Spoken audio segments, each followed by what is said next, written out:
Hey, it's that time again for another Ancestry update, an Ancestry DNA update. This will be the third one. I'm hoping to get at least somewhat more specific on where the Irish and Scottish part of my line are from. It would be great to have the city where my family's from in the Palermo province, Carini, but we'll see. But I have not seen this yet. I do want to say I'm really glad, just as I'm getting ready to do the video, appreciate it. Just hit 500 subs on the channel. So thank you so much, everyone, for subbing.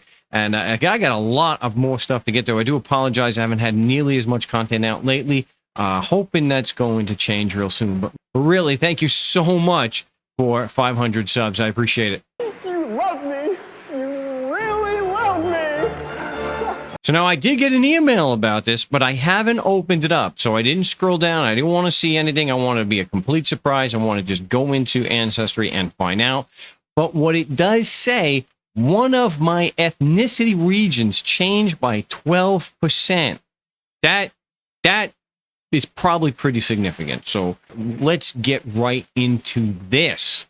We're going to go, this is Ancestry.com, of course. We're going to go to DNA, your DNA results summary. So let's check this out. Now, I do have my old DNA results.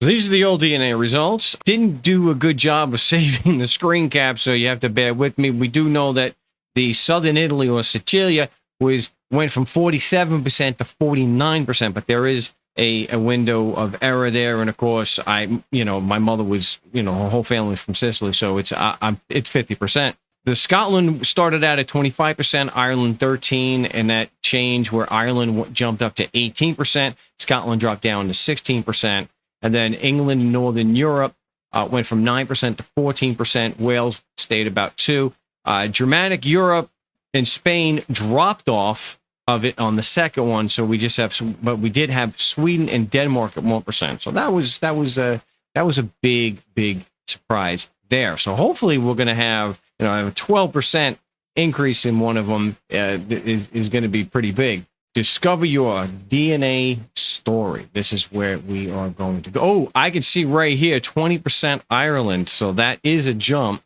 So if we look, the Ireland was at 18%. So it's up to, okay, and 49% for Southern Italy. That's not a surprise there. So we'll open this up over here. We've updated your ethnicity estimate. Your DNA doesn't change, but DNA science does in a good way as part of our commitment. Okay, so we're going to go forward on here. What's new? I'm going to view the results. Here we go. Your DNA looks most like DNA from these 7 world regions. I noticed right away, no more of the Nordic there, so that's not there. And oh, that looks like Deutschland. Is that? I think we have Deutschland. So let's take a look at this. All right. So we don't know. Okay, it's not really a surprise, right? I mean, I didn't think it was going to be. Southern Italy, 49%. Of course, mia madre, famiglia della Carin, Sicilia. That's obvious. That part is not ever going to really change. But hopefully next year we get Carini will be in there and we'll see that. The Ireland did not change other than 2%. Central Ireland, and then it breaks it down to Leinster, and then again, just like usual, I'm not even going to try. England and Northern Europe, 14%, and overtook Scotland. There, we got it. Germanic Europe. Well, given the fact that I have a great-grandfather that's Johannes Stein, and everything we have is from Hamburg, Germany, yeah, he could have moved there.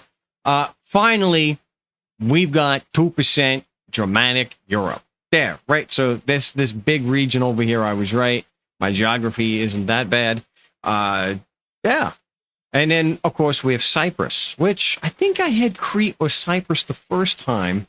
That's so being that me familia, is from Palermo. We know Palermo and a lot of, especially the eastern end of Long Island, the eastern end of Sicily. Of course, the Greeks conquered. They conquered after the Phoenicians did, and that's where the name, I think, where the name Palermo comes from. So that, wow. I don't see, it said in the email that there was a, one of my ethnicity regions changed to 12. Oh, I said it didn't change 12. I misread that. Changed to 12%. Okay. And that Scotland is down. So the previous one for Scotland was 16%. That is dropped down to 12. And there is a margin of error. So that makes sense. I finally had the Germanic Europe, of course. Johann Stein, my great-grandfather. His father was Conrad. He immigrated about 1890 to the United States. Married a nice, but very young Irish Catholic girl, Mary Moriarty, who was in Newfoundland. So very cool. Sorry. So Wales is still there. Cyprus. That all makes sense. That makes sense. So that's the big takeaway from this update, is that finally they got it right. Germanic Europe. It's only 2%. I have a feeling that that's probably going to go up. I can't see how I can have, at least on my maternal side, how one of my 4 great-grandparents is German. So, but I guess that's maybe the way the DNA. But we'll see what happens with the next update. So that was pretty cool. I'm glad to see that. Hopefully, again, I know I'm pressing this particular thing here. I want to see the actual city, because here we've got it's fairly specific here for Ireland. Hopefully next year we will have the city there. So I'm pretty happy with this one. I'm looking forward to the next one. I'm glad we finally have the obvious in there, the Germanic. Although a number of people said he may not have been ethnically German, he might, and there's always been, thrown around the theory that he was actually Jewish. We don't know. Everything showed that he was Protestant, but he may not. But we'll find out. So the more people that actually go and do the DNA, the more accurate they're going to be, and the closer in the regions they're going to be able to show. So we'll get the cities hopefully next year in the next update. So hey, thanks for watching. I appreciate it. Now go home and get your fucking shine box.